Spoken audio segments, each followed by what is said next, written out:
Welcome to the 2020 ASPPH Virtual Annual Meeting. I hope you are all staying well during these challenging times. I'm Laura Magaña, President and CEO of ASPPH, and I'm excited to announce that our in-person annual meeting has gone virtual to support the continuous commitment and engagement of our public health community in the local response to the coronavirus, and in line with our collective responsibility to protect and promote the health and well-being of all, while we stay connected and networking as a community. ASPPH virtual annual meeting after this week's kickoff program will be held on Fridays until May 15th, featuring key speakers and selected sessions. Today, our plenary session is closing the opportunity gap for diverse and underrepresented students with Dr. Phyllis Meadows. I'm pleased to introduce today's session moderator, Dr. Diane Marie St. George. Diane Marie is Associate Professor and Director of the MPH program at the University of Maryland School of Medicine. Welcome, Diane Marie, and now I will turn the session over to you to introduce our presenter. Thank you, Dr. Magaña. Good afternoon, everyone.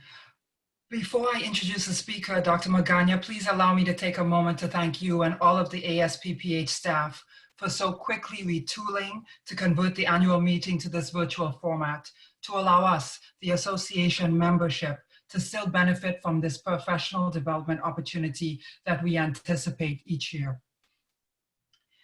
And now I'd like to thank everyone who has joined us online for the 2020 ASPPH virtual annual meeting session entitled Closing the Opportunity Gap for Diverse and Underrepresented Students.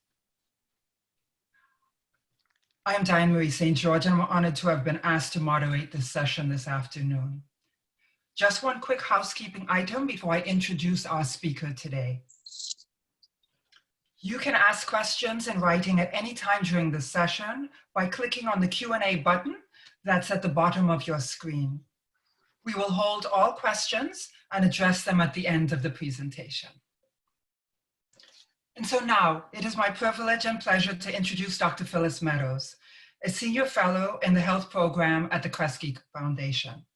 Since joining the foundation in 2009, Dr. Meadows has advised the health team on the development of its overall strategic direction and provided leadership in the design and implementation of grant-making initiatives and projects. Dr. Meadows has also coached team members and created linkages to national organizations and experts in the health field.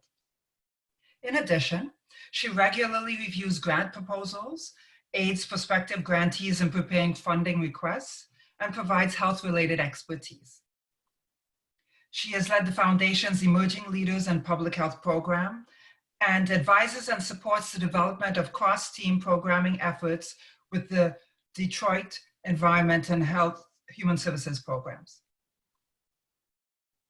Her 30-year career spans the nursing, public health, academic, and philanthropic sectors. As a former Associate Dean for Practice and Clinical Professor in Health Management and Policy at the University of Michigan School of Public Health, Dr. Meadows designed and implemented community-based health strategies, evaluation, research, and courses on leadership, policy, population health, and health equity.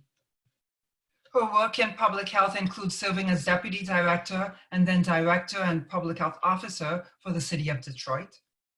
In addition to serving as adjunct faculty with Wayne State's and Oakland University Schools of Nursing, Phyllis's professional experience includes leadership roles across the health sector, working to deliver programs and services with an array of multidisciplinary professionals in health, education, and human services. Dr. Meadows was selected for the Kellogg International Leadership Program Group 1. After completing that 3-year fellowship, she joined the W.K. Kellogg Foundation as a program director, working to advance quality programs for children and youth in education and higher education, and communities nationally and internationally. She maintains an active advisory role on several national and statewide initiatives and boards that focus on improving the health of marginalized and low-income communities. So today we welcome Dr. Meadows. May I now turn it over to you, please? Excuse me. Thank you, Diane. And Thank you, the team of ASPPBH, for inviting me today to participate in your important meeting. I miss those days of being at the meetings and learning so much, and I hope that today I'll be able to pay you back for all the good information you've provided to me over the years. I don't think I have the coronavirus, but I know I have allergies, so please pardon me if you hear a little raspiness. So good afternoon, everyone. I really appreciate your interest in this topic today, given we're in the midst of some concerning times with this coronavirus pandemic. These are indeed interesting times and challenging times as we face K through 20 school closures, modified working scenarios, and certainly difficulties obtaining some of the basic essentials for daily living and hygiene, like toilet paper. And I know that many have questioned it, but on one level, I kind of get it from a public health perspective, though I'm not saying I'm a hoarder or anything, so I just want to put that out publicly. With that said, I begin this afternoon introspectively, understanding and appreciating you for this opportunity to discuss how we might address the opportunity gap for underrepresented students, with a full understanding that on the list of critical conversations at this moment, it might not be on the top 10 of your list of things to do. Yet on the other hand, the opportunity gap, like many issues such as poverty, exploitation, racism, and all the other isms that are with us on a daily basis, that we must continue to pay attention and dedicate effort to minimize the distractions that keep us from addressing these critical concerns. This issue, among other persistent challenges, often get pushed aside and are not necessarily seen as very important, but we do talk about it, but we haven't been able to, over the years, make a movement towards addressing and changing it in a significant way. A colleague of mine said yesterday, and I thought it would be important to say today, that challenging times like these actually, we often go towards the status quo. But it is also times like these that push us to start dreaming about the world as we want it to be.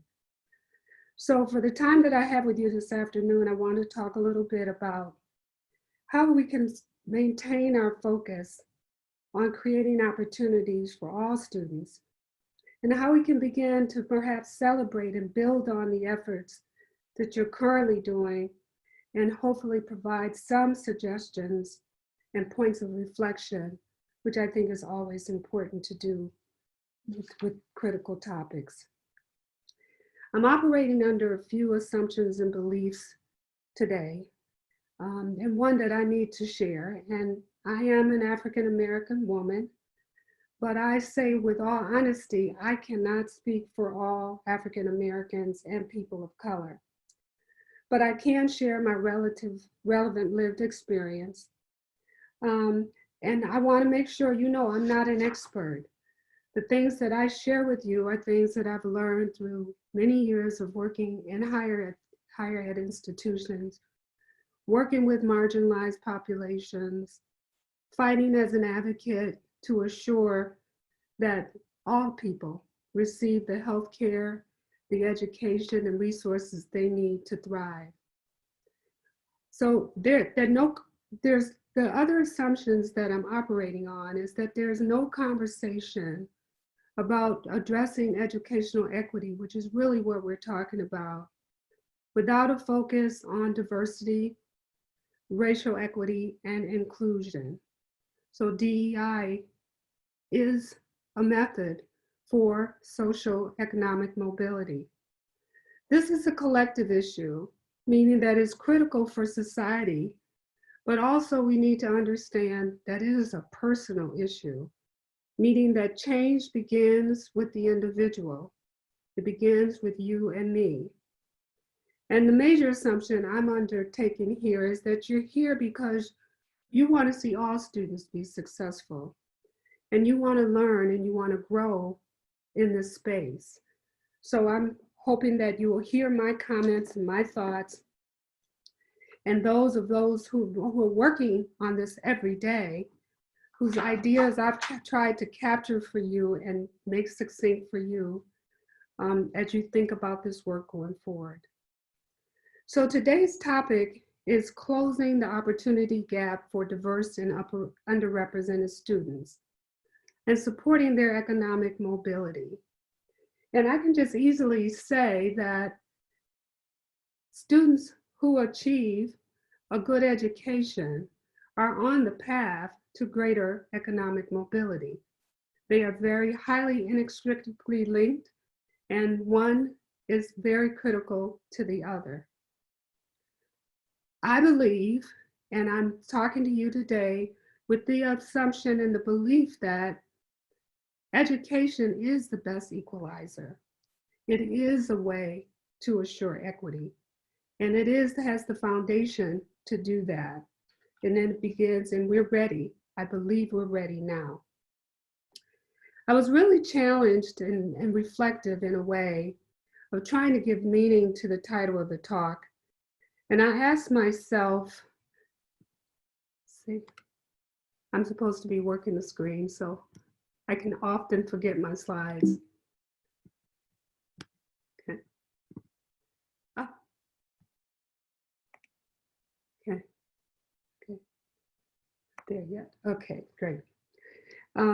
I wanted to just spend a little moment on the title of the presentation, because I had a lot of reflections about it. And I asked myself, what do we really want to do here? Are we really trying to narrow the gap? Do we want to create more opportunities for all students to succeed, regardless of race, ethnicity, sexual orientation, religious orientation, class, and educational legacy? And I raised the issue of semantics with all sincerity, that we've been using this term of closing the gap, but it has been an unproven approach to really narrowing what we're seeing and improving the achievement rates of many diverse populations. Needless to say, we've been working on narrowing the gap for decades. We've tried to close the achievement gaps, the gaps in graduation rates, you name it. What we've seen is little progress, and in some instances, widening gaps in successful outcomes for many of the groups that we're concerned about today: African Americans, Native Americans, Asian Pacific Islanders, Latinx, and LGBTQ populations. Perhaps it's time, and this is just a reflective moment, to change the narrative. And this is what I want to propose to you today. That rather than trying to close the gap, that we should be thinking about assuring that diverse and underrepresented, and that's another word that I just have a real problem with, because these students are well represented, but perhaps the words are under-supported and not well understood. So for today, what I'm hoping to do is provide some perspectives on the institutional experiences for these diverse students, to give you some background and understanding of how you can better prepare for working with them and supporting their success. I want to discuss a developing framework for student success, with also the belief that you cannot directly begin to make changes if you don't have somewhat of a framework for action. Even our best thinking and our smartest people aren't able to really touch this issue. And I believe that developing a framework for action will be important. And then hopefully at the end, I hope that I'm going to be challenging all of our thinking about opportunities for change. So I'm not good with the slides, so you got to bear with me. I often hear stories that are really a good way to talk about this, so I just wanted to reflect real briefly on my own background. I'm a first-generation college student. I am a graduate of a Detroit high school, Martin Luther King High School. I was a class Victorian, really a smart kid. I was all A students from the 7th grade on. I attended primarily African-American populated schools, though most of my fellow students were about like me in class and status and living. We lived and we were neighbors, we knew all each other. And I share this story because in preparing this talk, I had memories of this, not only of my successes, but of the challenges of being cast into an environment that was essentially foreign to me. My neighbors primarily were Black, my church was Black. Everything that made me who I was came from African-American surroundings, good or bad. And so I know that people feel, and we all feel, that the college environment in itself is a foreign environment. But for me, it was a new world of people with very, very different experiences from mine. An environment where most of the people did not look like me and who were high achievers like me for the most part, but of a different ilk and background and of different positioning early in their life for that success. There are many people in the environment who on the surface appear to have much more in common with each other than with this 17-year-older who was entering college. I recognized within moments, and more so over time, how the institution with its long, prestigious history was not designed with people like me in mind. Now, you might say that all freshmen are generally overcome by the new experience of entering college, and I believe this is still true. But imagine that truth overlaid with truly being an outsider, trying to mesh the reality of the world that you've known for 18 or 19 years with a new world and a new environment that's just by its nature inherently challenging to navigate. The message here that I'm trying to share is our institutions are not designed to embrace differences. They try, and I think they do a decent job. They're built on what I call a historical sameness. They were designed primarily to advance and educate. If you think about the history of our higher ed institutions, they were designed to educate white males as future heads of household. The most profound question that is in front of us today is, are we able to change or modify these deeply embedded and long-standing practices and historical structures and systems to accommodate a different student body? And I think it's those structural changes, I believe it's those policy changes and new practices that will allow students, whoever they are, to be successful. Can we accommodate a different student body, and do we have systems in place that allow us to be flexible and nimble enough to respond to the unique needs of our students? And is assimilation still necessary for success? And what degree of assimilation is required for students to have a healthy and prosperous experience in the school setting?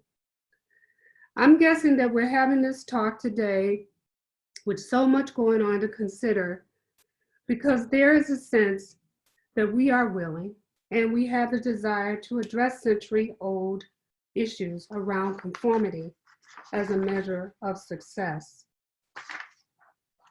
I just want to spend a little time because I'm a practitioner, so I don't do a lot with sharing the statistics. I think that's for you, the academics, to do.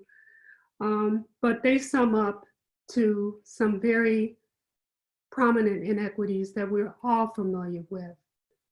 And I just want to share these because these are not unique to people of color, but these are some things that surface as we look at the differences in those experiences of students before they enter school. There is variation in high school prep. I always talk about I was a very successful student, thought I was pretty smart. And I can remember my very first statistics class as an undergraduate.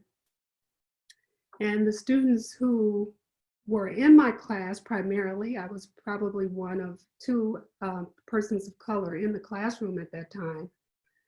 The book that we were using was totally foreign to me, but was actually the book that the students, the majority of the students, had used in high school, in their 12th grade high school. So I was at a disadvantage already, because probably the first 3 chapters of that book covered pretty much everything that I had learned in my statistics class in high school. So I was now pretty much a relatively new learner. You know, and society has shown us that people of color have a lot of negative experiences with hierarchy, whether it be the police, whether it be our government. These are things that folks are layering on to their experiences when they enter school. There's issues of excessive bullying and violence. Safety is a major issue for the LGBTQ community. Those who come out early have longer histories of violence. If they're Black and they're male, even greater. If they're queer, even greater. Access to technology is not equal. Bandwidth is not still equal across this country. Not only the bandwidth, but also the basic technology tools. Students may have access to computers in the school, but the way that use is distributed is very different. And I know, and I just thought I'd throw this in here, the adverse child events, even though I've got feelings about that. But I do believe that in some communities, and not all, there's trauma, and people bring that into the classroom with them as well.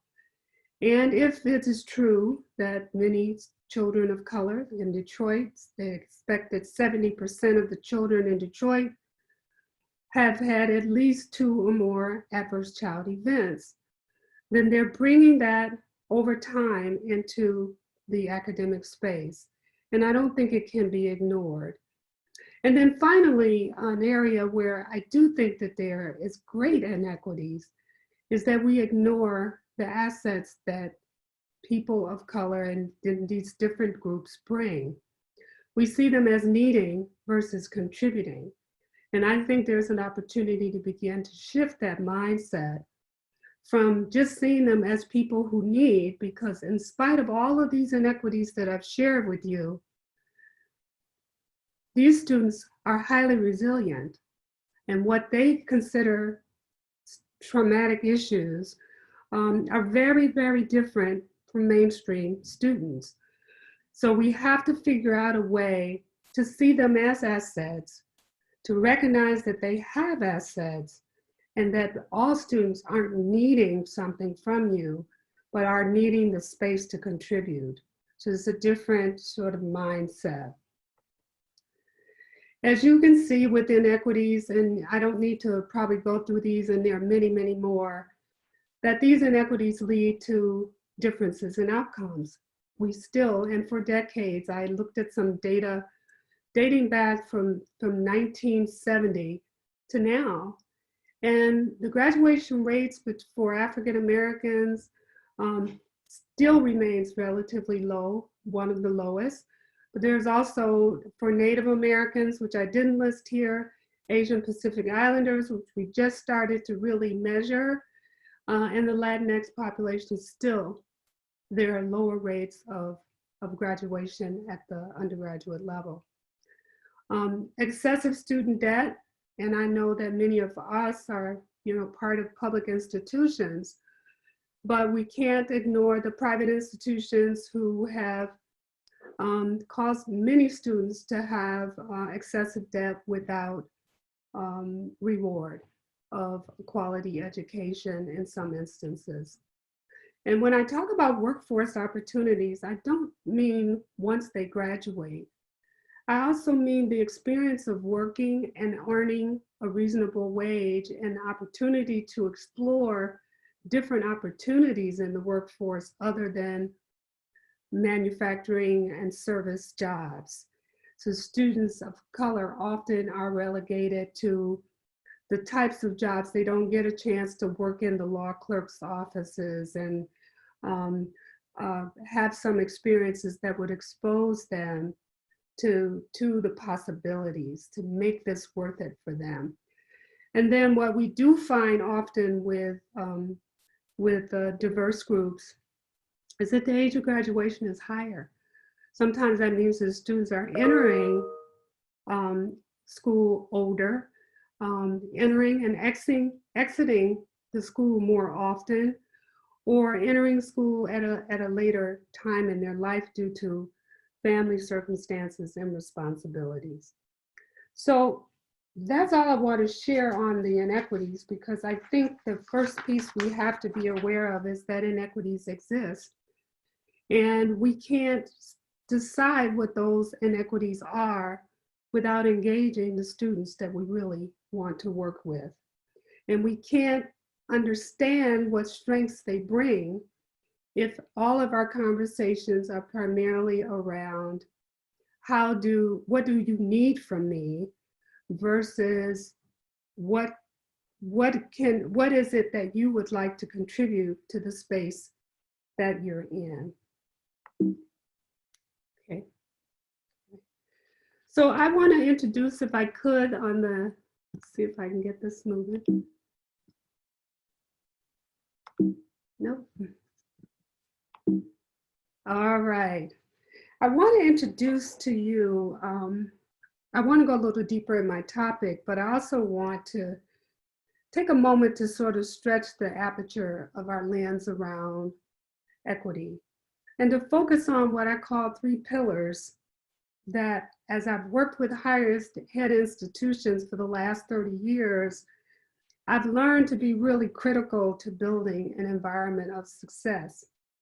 And I start with the first one, which is the pillars of change being 3 key areas. And I'm sure there are others. And these are things that I believe are essential to consider if you really have a goal of improving success for all students, regardless of who those students are. This is framing of our thinking about reframing of our thinking about academic success, which I think is partially relevant for everyone, but more so for, I think, students, diverse students. So the 3 pillars are pretty simple. We're looking at assurance of opportunities to contribute, as well as to become and belong as part of the academic community. It's about understanding and building greater sensibilities around the unique needs of students and their experiences, and then supporting and organizing relevant support, not what we typically call cookie cutter support, but really being able to be more responsive to the unique needs of students, more student-centered approaches to the work. Now, this is a simple framework, very, very simple, still being thought about, that has really 3 pathways to change: awareness, capacity, and intentionality. So let's just look a little bit deeper at the awareness piece, because they're very linked. Oh, I have to show this one, only because awareness begins, I think, with mental models. When we see pictures, and I just have to tell you, I was looking for pictures of Black men with hoodies, and every picture, and you should just Google that for your own understanding, every picture showed a Black man, very dark, very sinister looking, rarely was there a picture of a happy person. All of the hoodies were dark, and there were a few that were light. But just to remind us that whenever we see people, regardless, we have our own mental models of who they are. And this is the place where the work really begins, is how do we see people? How do we see our students? And what is it that we see about them? And what is that we bring in our understanding about who they are? I think first we have to accept that, that in awareness, to really create those opportunities, which is what assurance is all about, we have to accept and acknowledge that we may be inadvertently in collusion with the institutions and structures and how they're perpetuating sameness. So have we ever had a conversation about what do we do to celebrate the diversity of the students? And I'm not just talking about events like potlucks and that kind of thing, but how do we really understand what we're doing as professionals and as educators to promote sameness versus really celebrating that diversity? This requires self-awareness. Those of you who work in higher education are part of a culture, and we work hard to maintain that culture. We maintain it by how we process our engagement with students. So are we engaging with students in one way that's limiting their ability to thrive? These are questions that on the awareness spectrum, you have to begin to ask yourself. And it's not just measured by those who graduate or those who seem happy. The best resource for understanding your effectiveness with students within departments and within universities is to ask. But I will say there is an important part of this work for individuals. This is an individual proposition awareness that unfortunately has collective impact. All you need is a group of people who are poorly aware of their biases, their mental models, coming together, and that makes a perfect storm for continuous failing on focusing on how we can create a better environment. We have to look at ourselves, and we have to think about, as individuals, how do I contribute to what I'm seeing in terms of success? And it may mean looking at who we hire, and those institutions that have been most successful in this work have been those who looked at their talent and designed talent to address, who have the, and bring on talent, who have the unique ability to work with diverse populations. Not everyone is skilled and capable of doing that. You either have to build that muscle and recognize you don't have it, or you have to hire people who are skilled at doing this. And then finally, and I know this is a tough one for a lot of people, but Robin DiAngelo in her book entitled White Fragility says that one step towards moving towards change and working with any diverse population is that you have to first acknowledge where there are white privileges. And I don't think of that as an individual phenomena. I think that's a group phenomena. Are there privileges being offered to some groups that are not being offered to others? Are there opportunities that are being offered? And the only way you can figure that out is you have to have a method for evaluating that and looking across the work that you do, the opportunities you provide, and then doing some assessment of where those opportunities are falling, and are they falling different for some students versus others. The second pillar that I want to share with you is building understanding.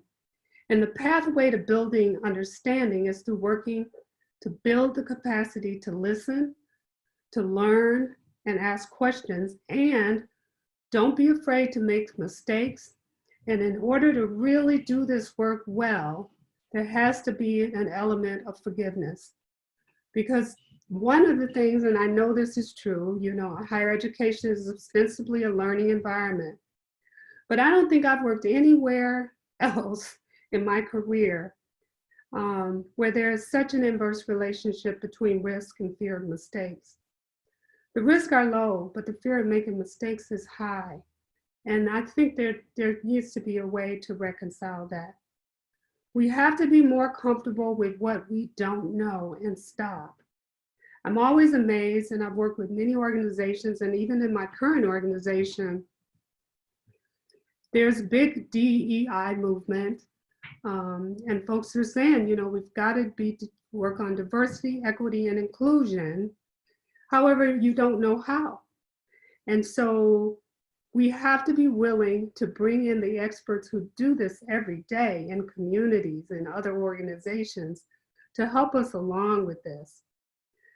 I also advocate, and as a strategy for building capacity, is to decide what is a student-centered approach. Okay? That means that we could look at ethnic groups and try to design programs that maybe support one group versus the other. But our work has to be student-centered, and I think universities and departments do a reasonably good job with that. But when you see places like University of Maryland, rah-rah, Georgia State University, who have just made tremendous strides in their success with working with diverse students, we need to learn from each other and take the time to hear about their best practices and how they focus on students as individuals.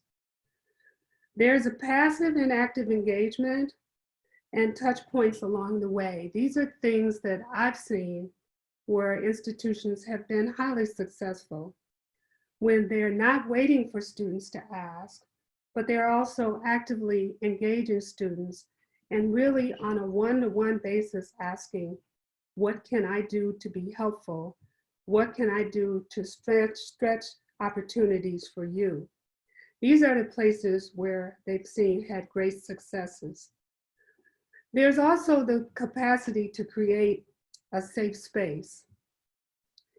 And that means you have to have staff who are safe people, where students can go to unload, verify, and understand their experiences. I was fortunate in my early years as a nursing student. We were, I think, pretty progressive at that time, and I hate to tell you when that was, but that was in the 70s or late 70s. And we had a diversity counselor, but she was intended to really coach the faculty on how to bring and engage students, how to engage students of color. I was one of 5 African-American or persons of color graduating in my class. And they actually brought on a person to work with the faculty, not just with the students, but we as students took advantage of her as a sounding board and as a safe space to share our experience and have her dissect those experiences, give meaning to them, and give us the tools to manage those scenarios that we felt may have been unfair, unjust, and inappropriate. Many departments, especially in schools of public health, have diversity staff or have someone who have that sort of position. And I'm not saying every institution needs a diversity counselor, but I do think that sometimes the focus for the diversity should be a little bit more expansive. It's important to have someone who can be a liaison between students and faculty. One might consider, and where I've seen successes, are those who've considered building out the role of these diversity officers, diversity staff, if you have them. So they're not just a symbolic demonstration of commitment to diversity, but really providing these individuals with meaningful roles. Roles where they're able to help students navigate unfamiliar cultural and institutional norms and are ready to do that and able to do that. That means these can't be positions that are held by students. They have to be held by experienced professionals who are accustomed to working in diverse environments and navigating through biases, behaviors that make students and the academic environment uncomfortable. These individuals need to be providing social and emotional tools to students, as well as to faculty, okay? We need to give them the room to inform institutional policies that may be fostering inequities. Often these positions are doing the best they can, but have limited power, have limited ability to make change in the environment. And so those institutions that have been successful in expanding the role of that officer or that staff have seen a greater success in the comfort of the environment for the students and the success of the students. There is also the notion of allowing students to congregate with the familiar, and that is to have their own places where they can meet with students, and then to not use that as a chance to call up discrimination, where folks say, well, I should belong to this group, but also encouraging students to be inclusive, to open up those groups to others, to learn and to engage and be part of their experiences. And then I go back to faculty and staff, because you're a very important part, they are a very important part of the academic milieu. But if they're not required, if this is not a part of their responsibility to engage with students on that level, then there's work to be done there. We need to make time and the capacity to listen to the complaints of students and how they show up and how they experience what they're seeing in the classroom, in the hallways, etc. We need to listen to the complaints and communicate back to the students what we believe, what we see, and how we can make that better. This is about building an environment. Capacity is about building an environment that embraces diversity, not only displays it. It requires flexibility, listening to the voice of students individually and collectively, and accepting that sometimes the intent of what you're doing and the impact of what you're doing are very different. You cannot effectively design solutions for students without their voice. And so as you begin to plan your diversity initiatives and activities, students and diverse students need to be a part of that example. I can remember a while ago when I was at a university I won't name, where I recommended something that we did in hospitals, and we still do in hospitals. And that's sort of our quality improvement core, where each month we take a few of the complaints or incidents that happen, we discuss them, and then we talk them through and figure out ways in which we can make them better. I do think we need similar approaches like that within our school environment. It needs to be consistent, it needs to be organized, and it needs to be safe, where students can offer their experience and the issues that they experience, and then have good responses, universal responses to what needs to happen to make that environment better. This process could, in my estimation, build a greater awareness of faculty. I don't think the majority of people have ill intent and may not always know what their behaviors are that are threatening, uncomfortable, inappropriate for students. This is something faculty and staff need to have. If we have a space to collectively share and make quality improvements, this is a learning environment. It also shows commitment to the mission. It allows you to practice and monitor your progress. So progress in DEI should not be measured by your activities that you do. They are nice, but finding more meaningful measures like changes in the cultural surveys, greater student satisfaction, being deliberate or intentional, and focusing on where you want to move the needle. You can't address all the issues that challenge students at one time through one activity.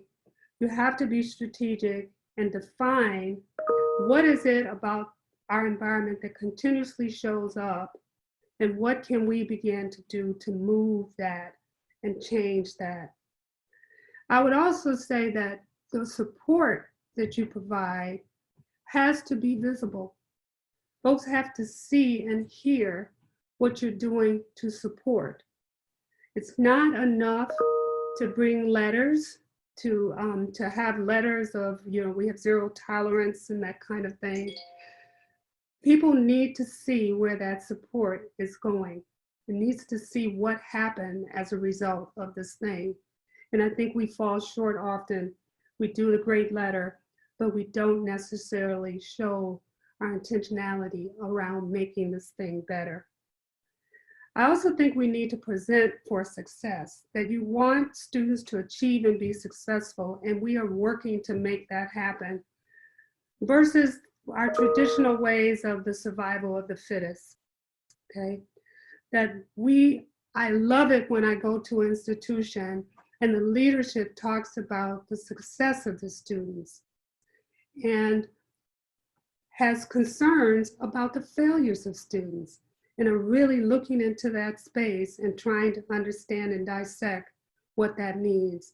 And if there's a diverse student body that are falling in your fail to be successful, that is a space for learning and really being able to draw out what might be some of the differences. That's intentional work to really address the supports that a group of students might need. We need to ask not only what can I do and what do you need, but what can I do to help you be successful? Intentionality begins with the leader. It begins with the dean, the provost, the president, the executive office. If there's not commitment at that level, if this is just sort of a delegated sort of responsibility and we just say we have zero tolerance policies, that is not sufficient. Okay? Truly, success is not only a matter of studying hard, it's a matter of the belonging, connecting, and being understood. And intentional efforts create belonging, create connections, and seek understanding. It offers support and gives support, okay? This you all know is the key to success, whether it be social, emotional, academic, physical, is where the most, and financial, which is where most of the significant challenges are for students who are students of color. It's financial concerns or family concerns that limit their success. So how do we organize our support systems to be mindful and intentional about how we engage and understand what is happening in the life of those students? As I said, it begins with leadership. And what I've found is that sometimes the leadership, especially at the executive level, passes that down and it trickles down, and we hope that change will occur. I will tell you this honestly, and I know this for myself. Diverse students are making decisions about you and your sincerity based on what is said, but more so on what you do. How is adversity handled? Are racially motivated events pushed under the table?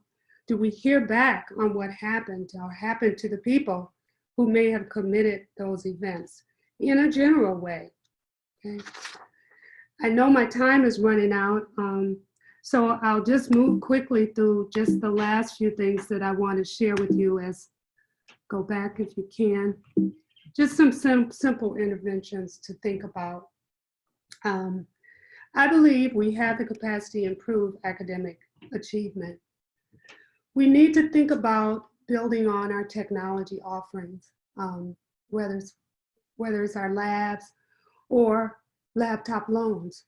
There are some schools who just made those laptops available for students who don't necessarily come with them, and some students need that support. Some schools have been very successful at loan forgiveness, and I know this is a big call, but for students who are facing financial challenges, to create more innovative ways for students to manage that loan and manage payback. Can they enroll while they still owe money? And can this be done on a case-by-case basis? Are there policies that will allow some waivers and some opportunities to help students work through their debt? I mentioned build out the role of diversity officers and offices. And I'm not saying this as a special project, because ultimately the goal with diversity officers is to work themselves out of a job so that they can, through the completion of their efforts, have created an environment and have moved practices and policies within that environment to change the milieu for our students. They should have a 5-year objective to change the environment for those students so that they can be more successful versus just running on and maybe doing small activities throughout each year. I do think every school needs a quality improvement measure for all students, but particularly for students of color and those with diverse experiences. You need to take time to look at your current policies, those policies that provide for opportunities and support, and to view them against, are they creating and perpetuating inequities? Are they really meant for some groups or some types of students versus others? And think creatively about personal support. Are we doing it the best way? Are we doing it the 21st century way? And the way you can get to all of these, excuse me, is to ask. You need to hear the student's voice.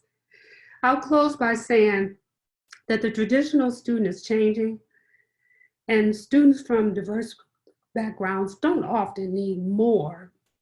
They need different. As public health professionals, you've heard about the social determinants of health.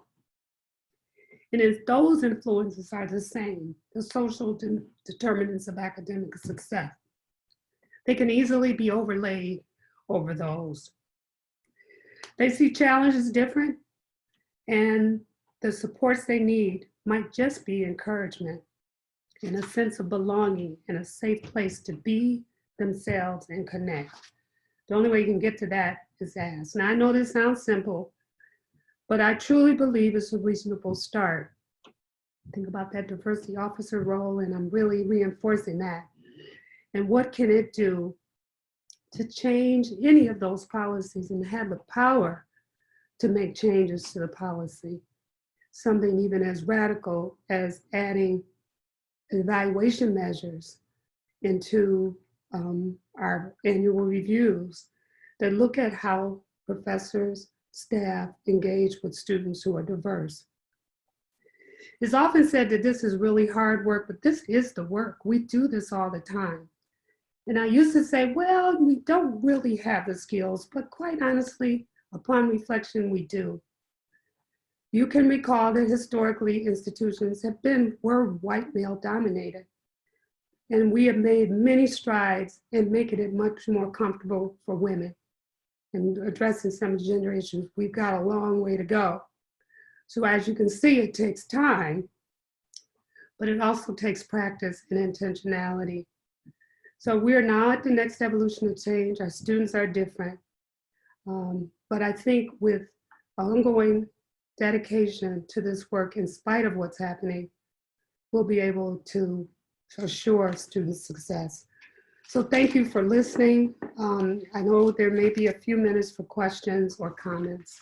I'll turn it back to Dr. St. George.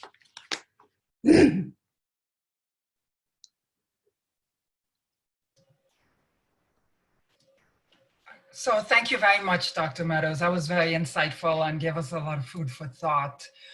We do have a few questions from our audience members here today. And I'd like to start by asking you to comment on the challenge in higher education for faculty recruitment and retention. Our audience members is commenting on the fact that it seems as though we, the schools and programs of public health, are just passing our faculty of color around. So instead of increasing the overall mass, we are just poaching from one to the next. So the pipeline seems to be particularly thin in certain subdisciplines within the field of public health. I'd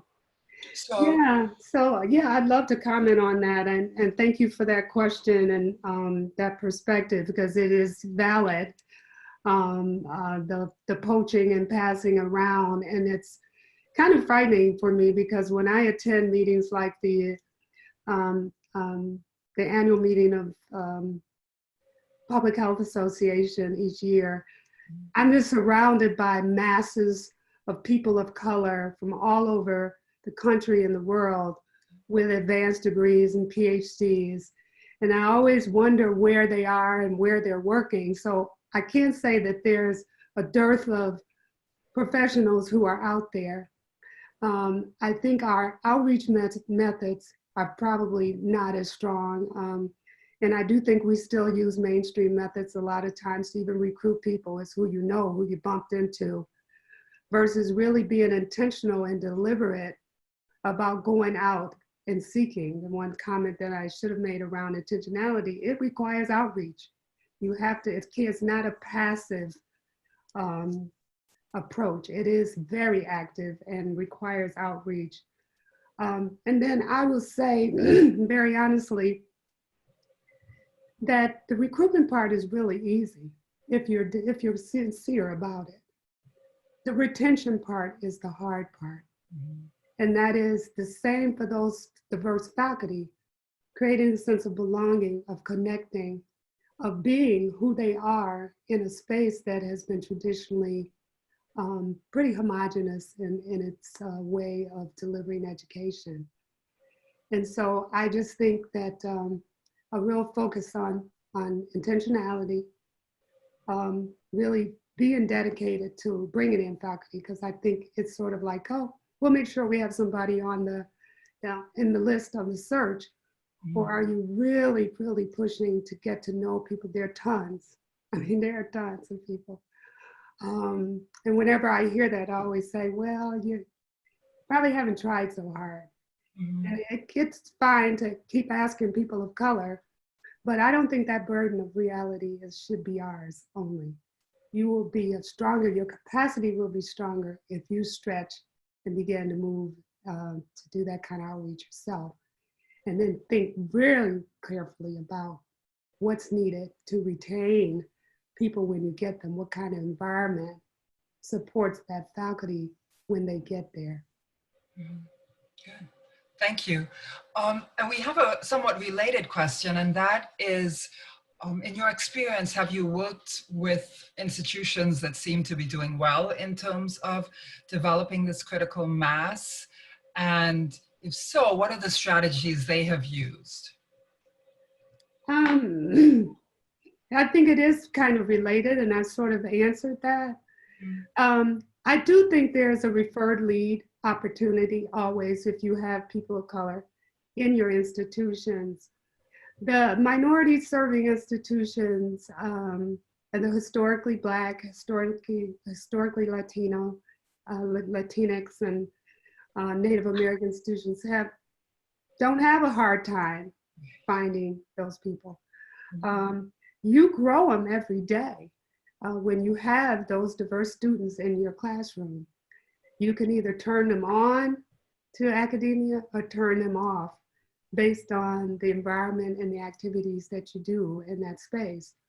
So I don't know if I could pinpoint any one institutions other than I think there's a lot to be learned from those historically Black institutions, as well as those who cater to specific populations. They'll be able to give you some insights. Yeah, good. Thank you. I'd like to go back to a comment you made pretty early on in your presentation about the celebration of diversity. Mm-hmm. So how do we celebrate diversity beyond the sort of one-off events in Black History Month or something that we do in Asian American Awareness Month?